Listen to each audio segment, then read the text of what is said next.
So guys, gipanghilanat na ba ang tanan? So guys, na gamay nga i-share, tapos napod ko gamay nga ipangutana, no? So ako ang gamay nga ipangutana og i-ask, nganong kita ninyo, nganong ang uban nga nganong hatag pa man sila og tithes, maghatag pa man sila 10%, no? Sa bagay katong maghatag naingnan mo gud siguro sila sa pastor nga dito sa Malakay 3:10 mao na ilang reference god. Sa ko lang, no, kay nabasahan gid na ko na sa Malakay 3:10 nga kuan lagi nga about sa 10% nga balik na to sa Ginoo. Mo na ang kanamong Malakay 3:10, kang Moises manggod na siya nga kautosan, di ba? Sa mga Israelita ra manggod dapat na siguro. Para sa ko lang Old Testament lagi kautosan na ni Moises.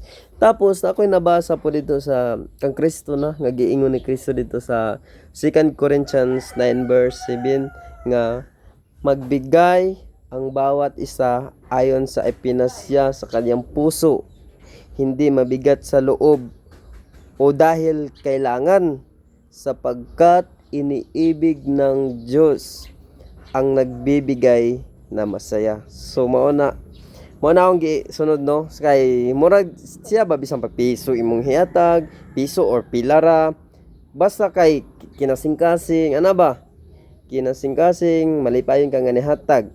Kay dito manggod sa Malakay 3:10 sa kautosan ni Moises, ang giingon mo gud dito nga kailangan gyud 10% gyud imong ibalik daw, 10% gyud.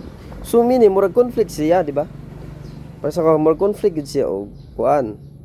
Man atong sundon dito ta ka Moises o dito ta sa utosan ni Kristo sa 2 Corinthians 9 verse 7, di ba? So napo isa ka verse nga nabasa guys dito sa Gawa 13 versikulo 39. Ang giingon dito, dili na ko siya memorize, pero ang giingon dito sa kuan lang, ha, hindi aariing ganap ang kautusan ni Moises or something, hindi aariing ganap ang sumusunod sa kautusan ni Moises, something anak ito naka-state guys. So kuan gud siya sa New Testament, naka-state siya nga dili na to kailangan nga sundon ang kautusan ni Moises, kay umusunod ka hindi ka aariing ganap ni Kristo or sa Ginoo, di ba? So mao na guys, or no offend lang ni siya noon, kay sure na kung mas nindot manggod na kay ang giingon dito kung naka nabalan i-share nimo sila, kay og mali ko comment lang mo dito sa comment section. So guys, God bless us all, amping tang tanan kay gipanghilanat na